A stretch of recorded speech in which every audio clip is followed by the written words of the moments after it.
Well, hello and happy Easter. It's Mrs. Arslan from Peace Church coming to you from her home office, and I am so excited to be with you on this very special and joyful Easter Sunday. We have an amazing lesson today, and we're going to do it with the help of some eggs. After all, it is Easter. These are called resurrection eggs. I know some of you may have a set of your own. Some of you may have even created your own set. We're going to use this to help us go through 12 different events leading up to that. And that's because in this dozen of eggs, there are 12 eggs. That's how many are in a dozen. Let's count them to make sure. 1, 2, 3, 4, 5, 6, 7, 8, 9, 10, 11, 12. I want you to listen carefully as we get started with our first egg, and it is blue. Do you hear it? Definitely something in there. Let's see what's inside that first egg. It's a little donkey. Do you see him? In Jesus' day, most people walked everywhere they went. Sometimes kings rode on donkeys or horses when they entered a city. The people would stop what they were doing and watch as the king rode by. On the day that Jesus rode into their city, Palm Sunday we often call it, the people were thrilled to see him. They believed that he was their new king who had come to save them and to fill their lives with joy. The people showed their happiness by spreading palms and tree branches and coats on the road. This was also their way of showing honor to Jesus, much like we might use a red carpet today. What's our second egg? One of my favorite colors. It's pink, and it's got a jingle to it. Let's see what's inside. Look. There's 1, 2, 3 silver coins. Do you see those? Now, what does money have to do with the week of Easter? You know, not everyone was happy to have Jesus as his king. Some people only pretended to be happy, but on the inside they really didn't want anything to do with Jesus.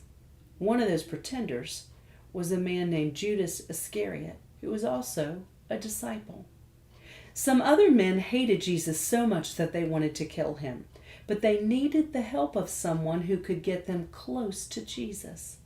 Because Judas Iscariot was a pretender and a disciple, and because he was greedy for money, he told these men that he would help them capture Jesus if they would pay him 30 silver coins. Let's see what egg is next. And look what was inside of our light purple egg. A little cup. Do you see that? Kind of like a metal wine glass.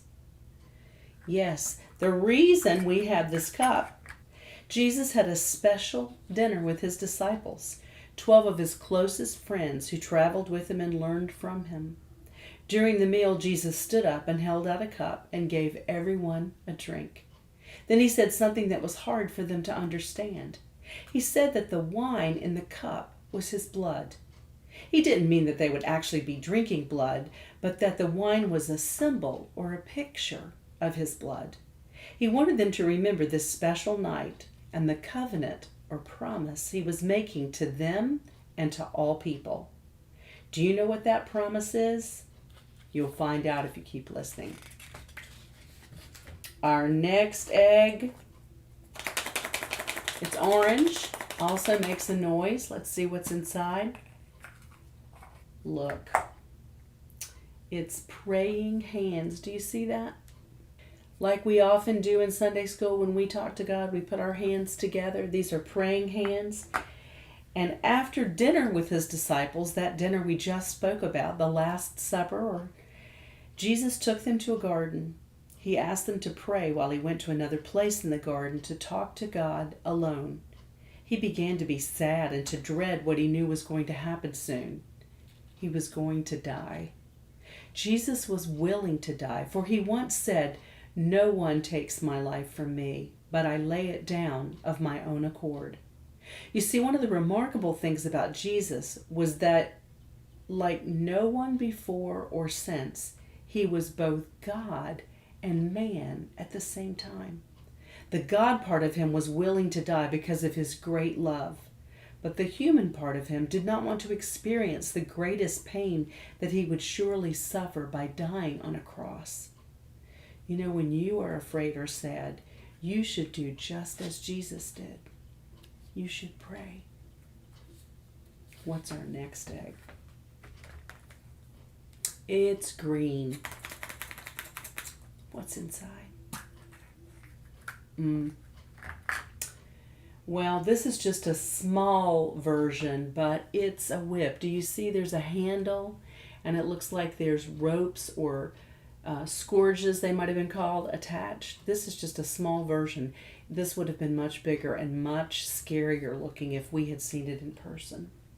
When Jesus finished praying in the garden, the men who wanted to kill him took him as their prisoner. Then they brought Jesus to Pilate, their ruler, and he had Jesus whipped with a whip like that. The whip that they used was long and hard, and it hurt Jesus so much that he bled. Jesus hadn't done anything wrong. The men who wanted to kill him were afraid of losing power, so they wanted Jesus out of their way. They knew that if people really believed that Jesus was the Son of God, which he was, they would follow him. Egg number 6 is yellow. It makes a noise too. Let's see. Do you see what it is? It's a rooster. And do you know the sound that a rooster makes?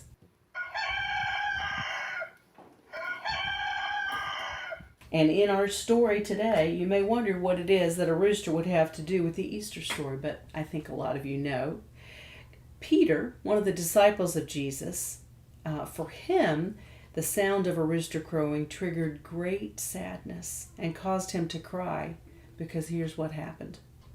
Peter was one of Jesus' closest friends, and he once promised Jesus that no matter how dangerous things might become, he would always be loyal. Jesus could depend on him. But that began to change when Peter realized that those who planned to kill Jesus might want to kill him too. In fact, Peter was so afraid that he denied even knowing Jesus. Just the evening before, when Peter had promised to be loyal, Jesus told him that he would indeed deny knowing him not just once or even twice, but 3 times. And in fact, it happened just as Jesus said it would. The rooster was still crowing when Peter remembered what Jesus had said. Before the rooster crows twice, you will deny me 3 times. Peter was so ashamed that he ran away and cried. Our next egg.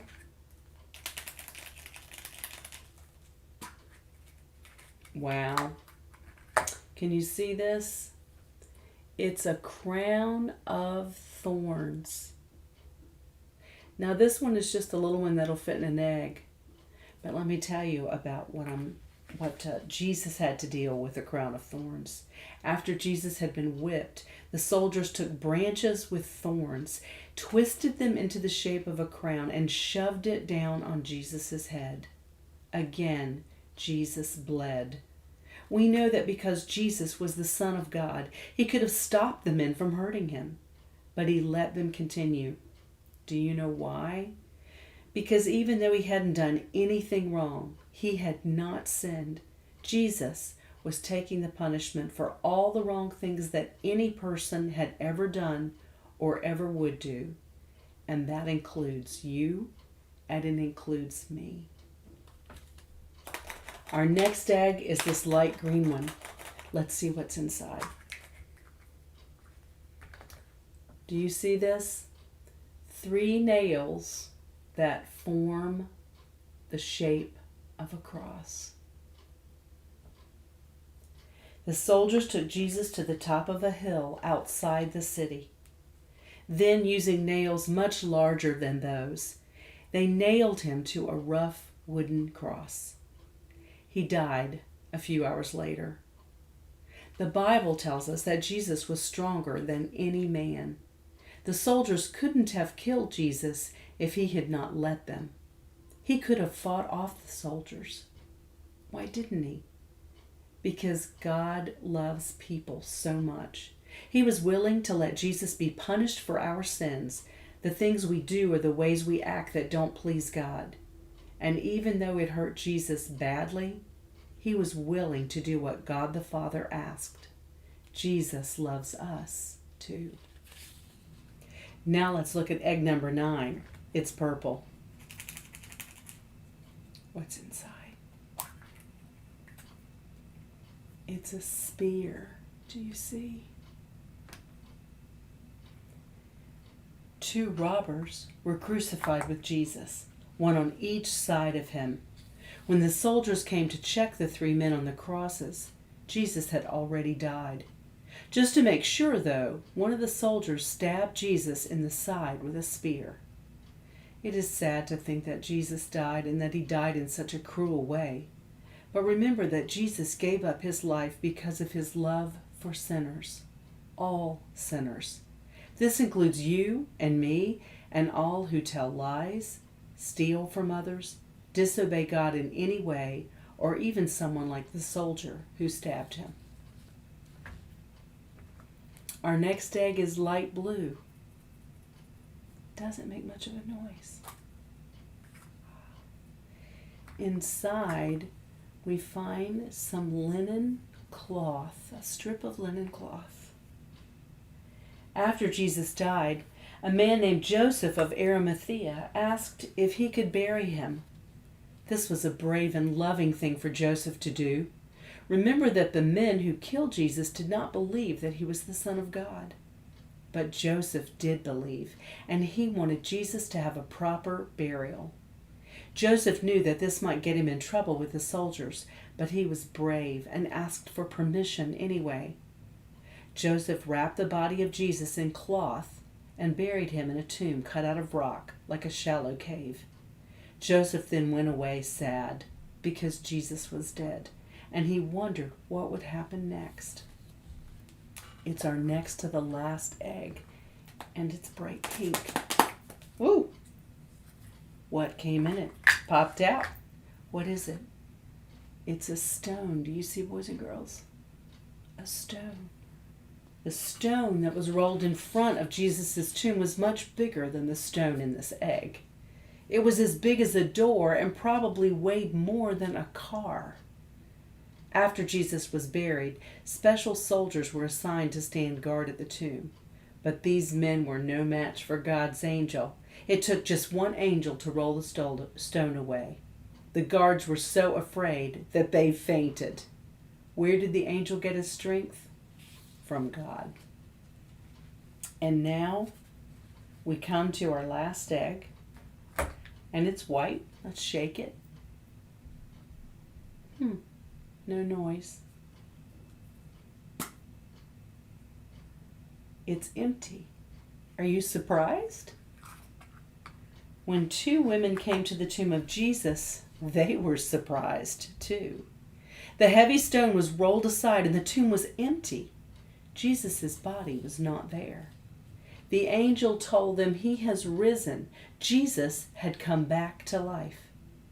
This was the promise that Jesus made to his disciples at their special dinner just a few days before, that he would die but come back to life to show those who believed in him that they would live forever too.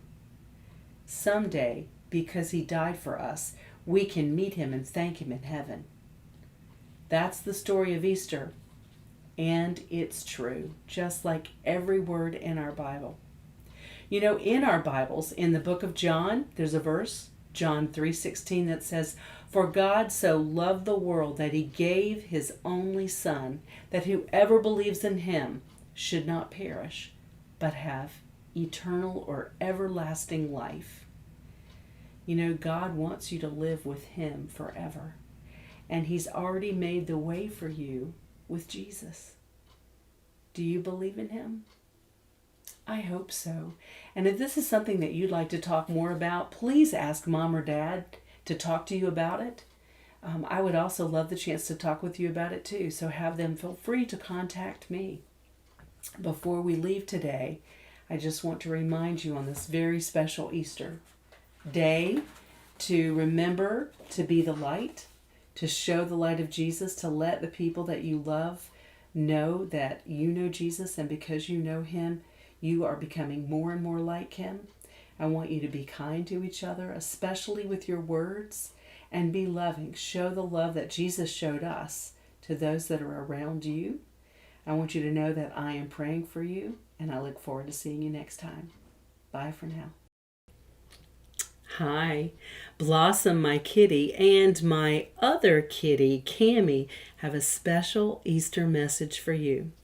Stay tuned.